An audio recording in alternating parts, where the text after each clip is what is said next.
इस कार्यक्रम की पुण्यार्जक हैं श्री दिगंबर जैन मुनि संघ प्रबंध समिति रजिस्टर्ड, पार्श्वनाथ भवन, नाटाड़ियों का रास्ता, जयपुर 3, राजस्थान।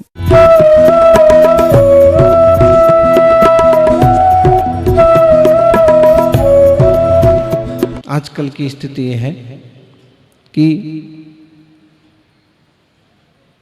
एकल परिवार हो गए। एकल परिवार मतलब बस छोटे छोटे परिवार हो गए, और छोटे छोटे परिवार में वो ऐसे समझते हैं कि बस जैसे हम सुखी हो गए। कई बार की इस तरह की मांग होने लगती है कि मुझे नहीं रहना बड़े परिवार में, मुझे नहीं रहना बड़े घर में, मुझे तो अलग से रहना है। जबकि अलग से रहने में असुरक्षितता बढ़ जाती, टेंशन बढ़ जाती है,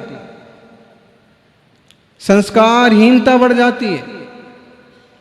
इसलिए कम से कम इतना तो किया ही जा सकता है कि संयुक्त परिवार हो, जुड़े हुए परिवार हों, बंधे हुए परिवार हों, उसमें संस्कार मिलते हैं। और संस्कार बचपन में दिए गए संस्कार अंतिम संस्कार तक काम आते हैं।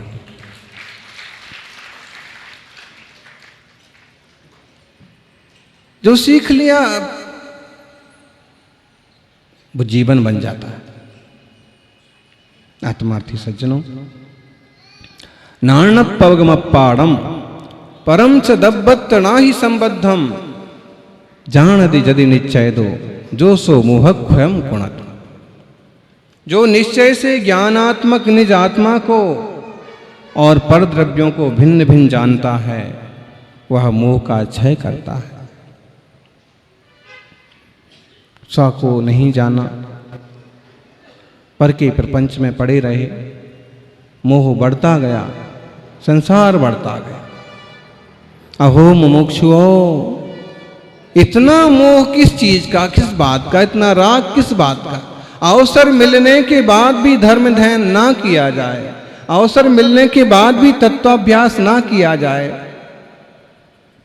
इससे बड़ी मूढ़ता और क्या होगा? एक बात निश्चित कर लो कि बिना शास्त्राभ्यास के, बिना तत्व ज्ञान के जीव का हित होने वाला नहीं है। देवशास्त्र गुरु की पूजा और सानिध्य वो आपको तत्वाभ्यास से जोड़ने के लिए है, लेकिन जरूरी तो यह है कि आप अपने को पहचानो। आज योग संयोग है कि आपके परिवार में इतने सदस्य जुड़ गए। इन सब जीवों का पुण्य है, सुयोग है कि किसी अच्छे परिवार में इकट्ठे हो गए। लेकिन ये भी निश्चित है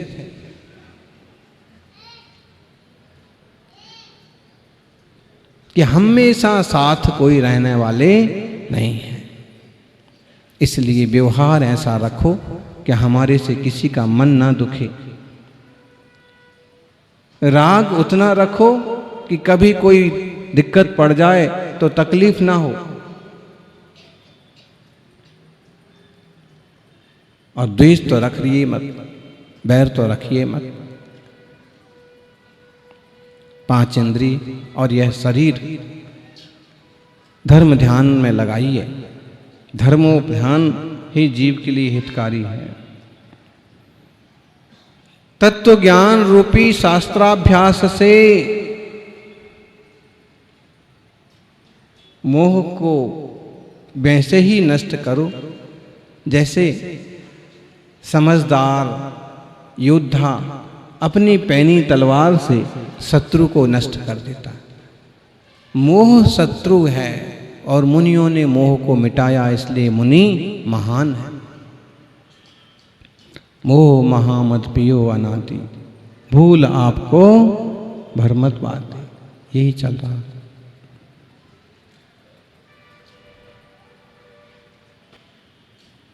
एक छोटा सा प्रसंग आता है।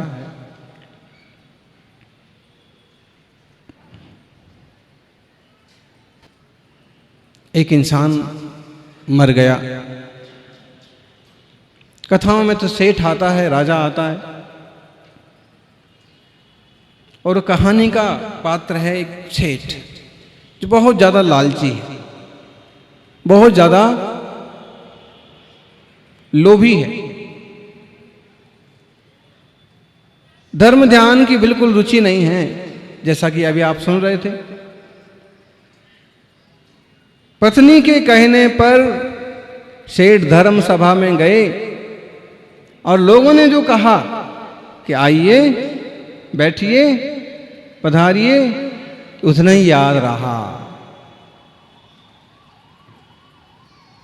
और जैसी नींद धर्म सभा में आती है ना, ऐसी घर में डनलप के गद्दे पर भी नहीं आती। क्यों?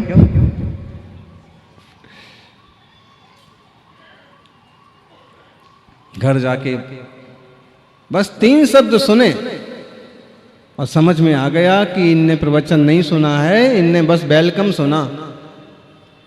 लेकिन उसका फल भी क्या हुआ? रात्रि को चोर घुसे, योग संयोग की बात है। वो ये 3 शब्द दोहरा रहे थे, आइए, बैठिए, पधारिए, जाइए, जो भी है। और जब चोरों ने सुना तो समझा कि इनने देख लिया और तुरंत भागे। सो भी वापस आके माफी मांगी। फिर सेठ ने जब कहा क्या हो, प्रवचन का तो जबरदस्त प्रभाव हुआ, घर में आए चोर माल भी लेके गए तो देखो माल वापस आ गया।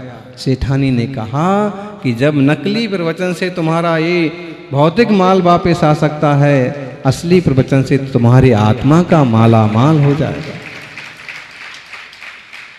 है कि नहीं? अगर एक भी बात उसमें से स्वीकार कर ली जाए,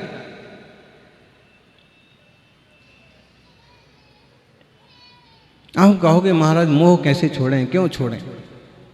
मोह तो अच्छी चीज है, इससे हम सब लोग जुड़े हुए हैं। लेकिन मोह और अपनेपन में थोड़ा तो अंतर है। मोह एक अत्यंत मिथ्यात्व दशा का नाम है कि व्यक्ति अगर लुट जाए तो धन के पीछे ऐसे समझता है कि बस जैसे प्राण चले गए। कई लोग ऐसे होंगे कि अगर चोरी हो गई तो खुद भी मरने को तैयार हो जाते हैं। ऐसे प्रसंग तो आपने सुने होंगे। बोले पत्नी को लेने गया था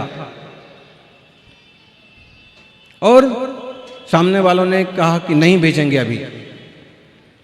बात इतनी बिगड़ गई, है ऐसा बिल्कुल सच्चा प्रसंग है। उसने कहा कि भाई भेजना पड़ेगा। तो सासू माँ ने कहा कि भाई अभी 2 दिन तो हुए हैं लड़की को आए, अभी नहीं भेजूंगी, शांति रखो, इसके पिताजी को आने दो, माल खरीदने के लिए बाहर गए हैं और जब वो आएंगे तो अच्छे से विदा करेंगे। वो आदमी कहने लगा कि देखिए तुम्हारी रूढ़ियां छोड़िए, भेजना है तो अभी भेजो। सास को भी तैस आ गया थोड़ा सा। उसने कहा कि क्या फिजूल की बात करते हो, भेजने की मनाही नहीं है, 2 दिन शांति से रुक जाओ, अच्छे से विदा करेंगे, इतनी भी क्या जल्दी है। तो उसने कहा कि देखो भेजना है तो आज भेजो, नहीं तो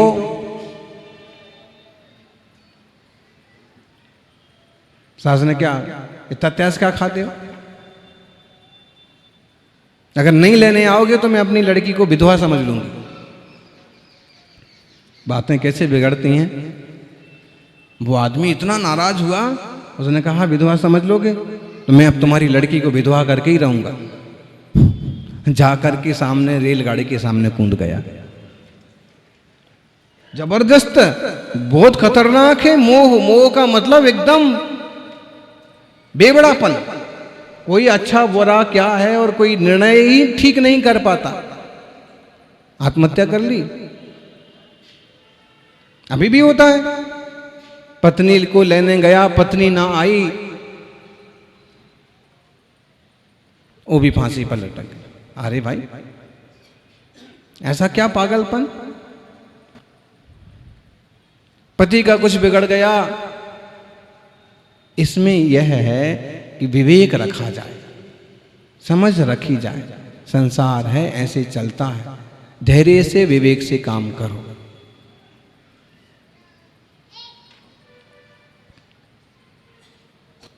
अभी भी कि मूर्खों के मरने से भी कोई नुकसान नहीं होता है। अपितु धरती का थोड़ा वजन ही कम हो जाता है। प्रज्ञावान बनिए, बुद्धिमान बनिए, आसक्ति को, मोह को छोड़िए। जो कुछ है सो है। अपने अपने कर्मों का फल सबको भोगना पड़ता है।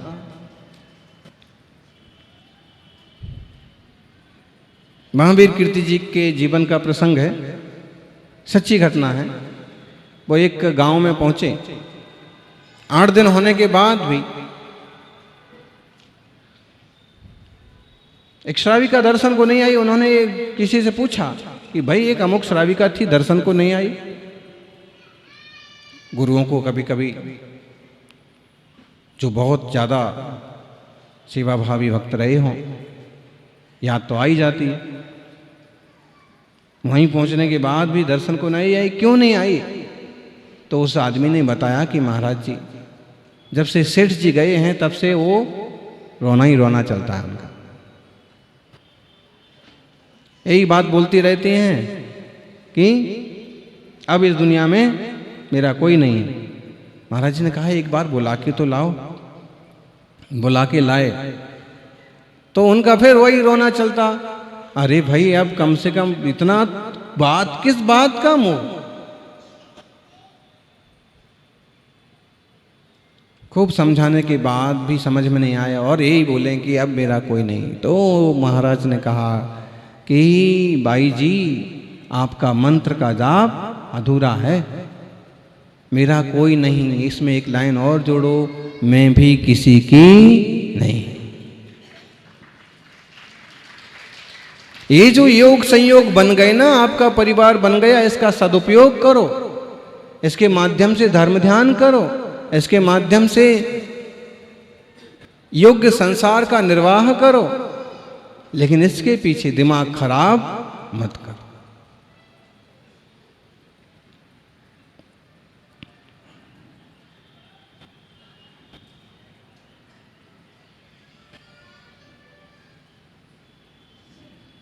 लोग अपना नुकसान कर लेते हैं, दूसरों के पीछे अपना नुकसान कर लेते हैं। किसी के कारण से आप नाराज हो गए, अपना सिर कूटने लगे, क्या मतलब है? अपने परिणाम बिगाड़ने से क्या फायदा? जिनवाणी कहती है, जिनेंद्र भगवान का उपदेश सुनकर के जो व्यक्ति राग, द्वेष, मोह को छोड़े, पूरा ना छोड़े तो कम तो करे, प्रज्ञा तो जगाए, विवेक तो लाए कि क्या सही है और क्या गलत है, क्या उचित है क्या अनुचित है। उत्पाद व्यय ध्रुव से युक्त है पदार्थ, इसलिए आना जाना तो लगा हुआ है।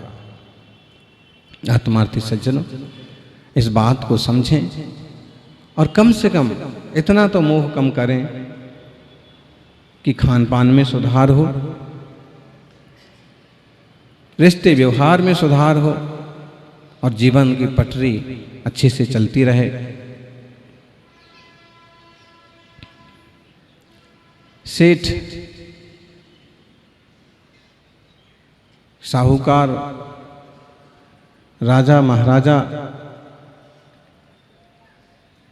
कोई भी पर्याय रूप से संसार में शाश्वत नहीं रहे। परिवर्तन स्वभाव है। इस परिवर्तनशील संसार में अगर आपका आज किसी से राग है तो कल द्वेष भी हो सकता है, आज बैर है तो कल प्रेम भी हो सकता है। किसी को ऐसा बैरी भी मत बनाइए कि जन्म जन्म तक चलता रहे।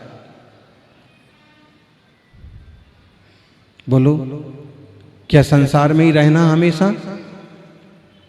ये तो निश्चित है कि जब तक जीव सिद्ध ना होगा तब तक संसार में रहना।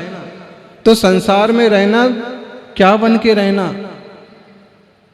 श्रावक बन के रहना कि सिद्ध बन के रहना, कि मुनि बन के रहना? मुनियों का मार्ग आत्म साधना का मार्ग है। बोलो, जिनने मोह छोड़ा है उनको तो जन्म का भी मोह छोड़ देना चाहिए ना। बोलो अब जन्म से क्या लेना देना। तारीखों का बंधन कैसे रहा। अतिथि किसे कहते हैं? अतिथि किसे कहते हैं? जिनके आने जाने की कोई तिथि नहीं है। जैसे आप लोग, आप सब अतिथि हैं। आप अतिथि हैं कि मुनिराज अतिथि हैं? भाई आपकी तो तिथियां भी निश्चित होती हैं कि अमुक तिथि को अमुक काम करना है, अमुक तिथि को जयपुर जाना है, अमुक तिथि को शिखर जी जाना है। मुनिराजों की तिथियां नहीं होती, अतिथि होते हैं। जब वो तिथि से नहीं बंधे हैं तो जन्म की तिथि से कैसे बंधे फिर? बोलो, विचार करना। इस जीव के कितने तो जन्म हो गए, कितने तो शरीर मिल गए, कितनी तिथियां बदल गईं। कौन कौन सी तिथि मनाओगे? बोलो। कौन सी तिथि मनाओगे? इस जन्म की मनाओगे। लेकिन इस जन्म में भी तो हर समय परिणमन चल रहा है। पहले आप 10 साल के थे, 1 साल के थे, 10 साल के थे, 20 साल के थे, और अब कितने साल के हो गए? अभी आंखों से जब देखते हैं तो आश्चर्य होता है। जो बच्चे थे ना, वो सब भी बच्चे वाले हो गए। कितनी तेजी से सब कुछ बदलता है। जो अपने बड़े थे और अब वो इस दुनिया मतलब इस पर्याय में नहीं है। अब अपन जैसे कहो तो गुरुदेव सन्मति सागर जी, पर्याय बदल गई, अब वो देव पर्याय में होंगे। इस परिणमनशील संसार में कुछ भी शाश्वत नहीं है। बस हमें सौभाग्य से ये जो श्रवण का मार्ग मिला है, श्रावक का मार्ग मिला है, उसका भली भांति निर्वहन कीजिए, पालन कीजिए। न स्थायी रूप से किसी को शत्रु बनाइए और न किसी के प्रति इतनी आसक्ति कीजिए कि उसके अभाव में क्लेश हो।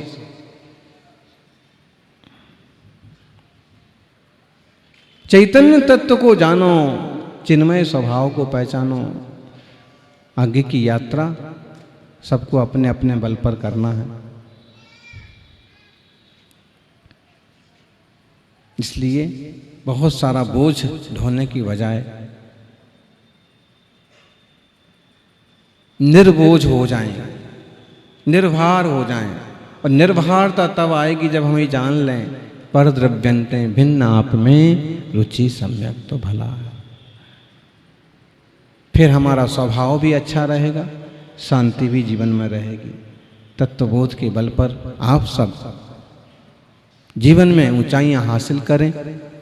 आप सबका जीवन मंगलमय हो, यही भावना। जय बोलिए 24 तीर्थंकर भगवान की।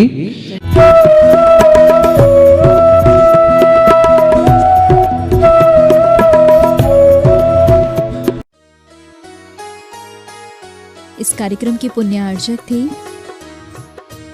श्री दिगंबर जैन मुनि संघ प्रबंध समिति रजिस्टर्ड, पार्श्वनाथ भवन नाटाड़ियों का रास्ता, जयपुर 3 राजस्थान। भारत की